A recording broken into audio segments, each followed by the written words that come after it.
the detail of reflection. Variations produce anything from bright specular reflection to dull matte finish. That is your chalk-like finish. Okay, specular reflection means mirror finish. Okay, I guess we understood this. Do we have any doubts here, guys? Surface reflection. All right, if not, we'll move on to something called as Phong lightning model or Phong illumination model. Calculate the color for arbitrary point on surface. Basic inputs are material properties, that is I, N, and V. So what is I? The light source, L light source, N is normal to the surface, and V is with respect to the viewer.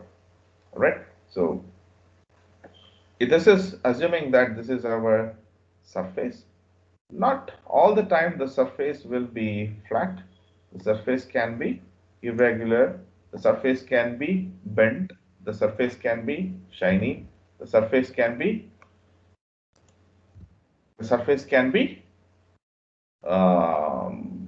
dull, right? So whenever we have the intensity or the light source which is falling on the particular surface, and it can have a reflection of the light I.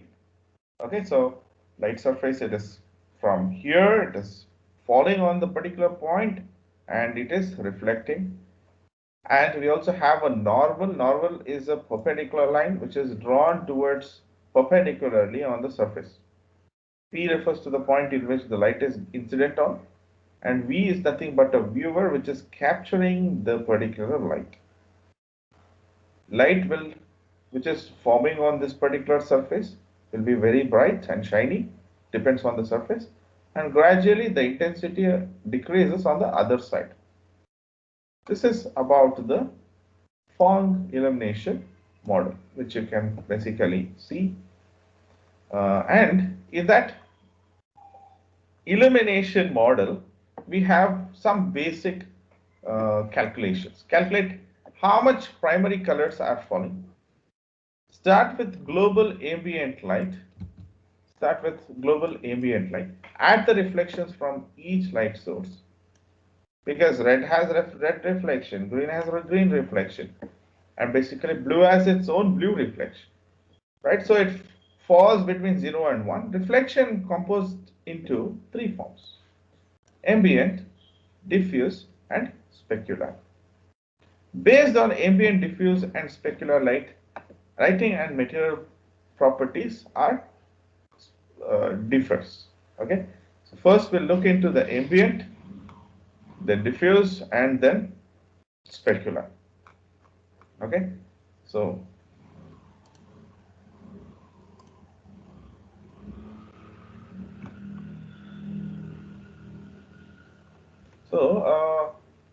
we'll first understand what I mean by specular first, because I have one program which speaks on specular. Yeah, so there is something called as reflection coefficient.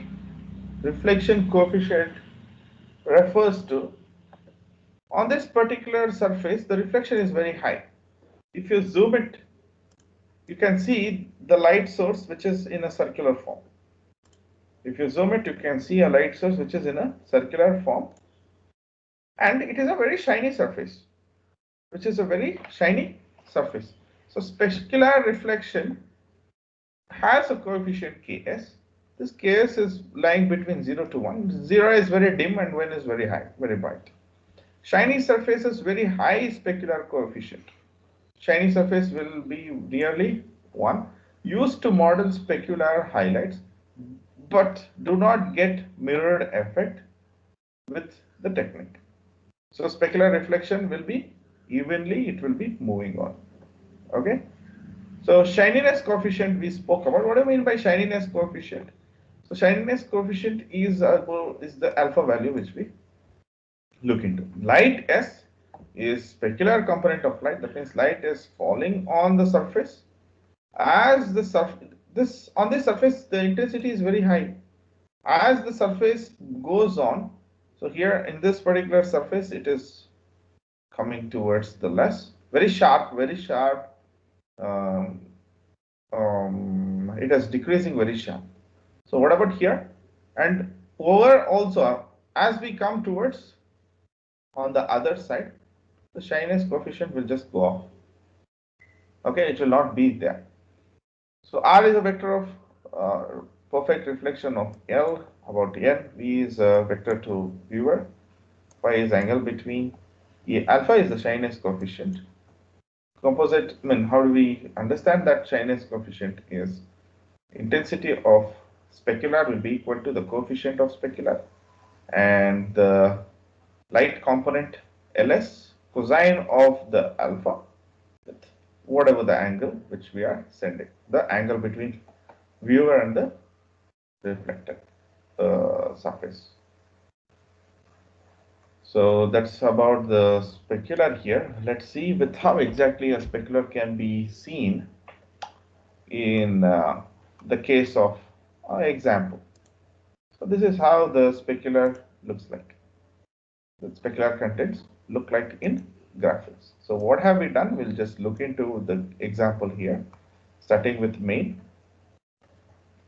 You know about the single buffer, RGB and depth, because no movement, colors I have used, and it's a three-dimension view which we are giving. Size, window size is 500. So here, uh, yeah, init will go to init. So in the init, what we have is we are giving the matte specular as with the intensity of values all 1. So here the shyness coefficient is 50, light position is 111 and 0. So we are clearing off the color. Then the surface model is smooth. You can see a smooth surface here. And what is the material property which we have? We have front, we have specular, we have a matte like value. All these values, that is matte specular is this value. Okay, we need to send what will be the surface value. We will also change these values and we'll see how exactly it looks like. And matte shininess, what will also decrease this value and make it as a dull. And what about the light and light's position? Light position also has few values in it. We'll look into it. So GL enable, GL lightning, we are using the lightning facility, light 0, and we have to get the depth test. So these are the enabling values, telling the program that I need these effects. Then we'll come to the init is done. Then we come to display. So display is pretty simple. We are using some GL color buffer bit and GL depth buffer bit, clearing those previous values. Then I'm creating a solid sphere. I'm creating a solid sphere. So if you increase this 0 to 1 is what the size. If you make it as a 2, it will be a very big. And it has some values of 20 and 60, where it speaks about how many sides do we have. All right.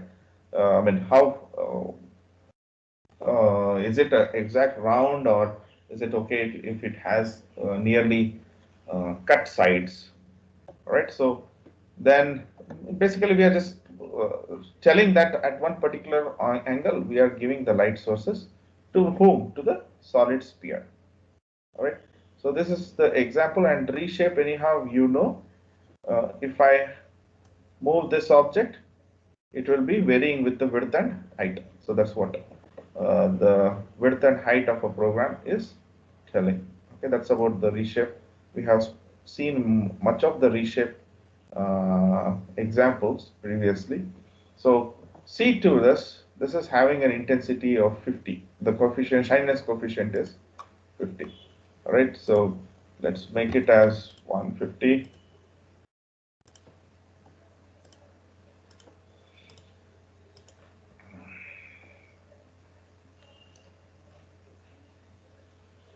Yeah, it takes a bit time. My machine is pretty old and it has to draw, it has to render. It takes a bit time at each execution. Can you see the shininess coefficient now? So I have made it pretty bright, right? I have a very perfectly like shiny surface. So this intensity speaks about it. All right. So this matte shininess is what we have to give towards the material property of the object. Okay. So let me give it as just 10. Let me give it as 10 and we'll execute. So here it gives a bit dull, than that of 50. Okay, I'll just give one shininess, and it will be very dark. It's a very dull sort of. So yeah, that's about this value, and yeah, here when it comes to the shape model, it's not only GL smooth. We also have something called as a Gorod shaping. Okay, we have some other shaping also. Mm, does it suggest?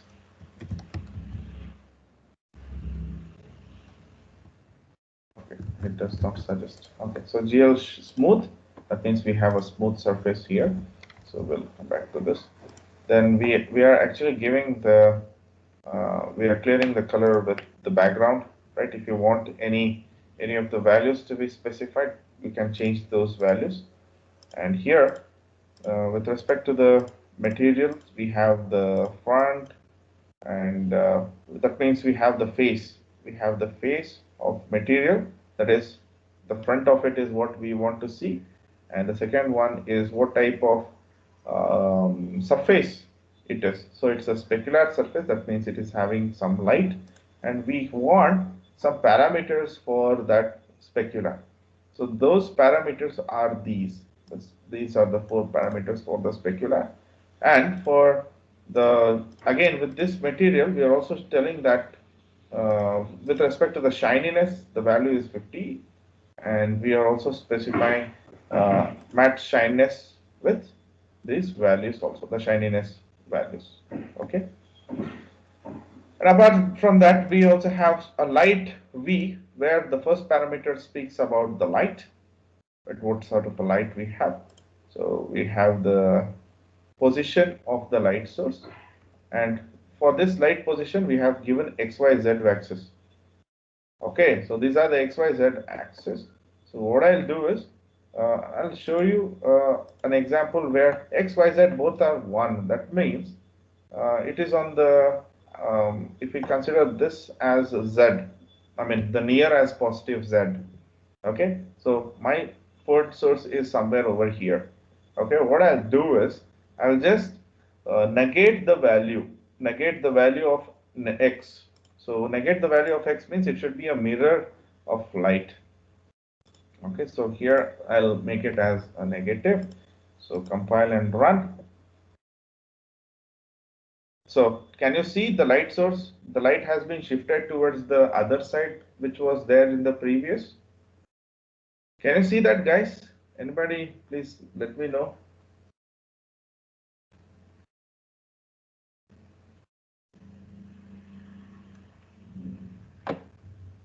All right, then we'll stop at this point.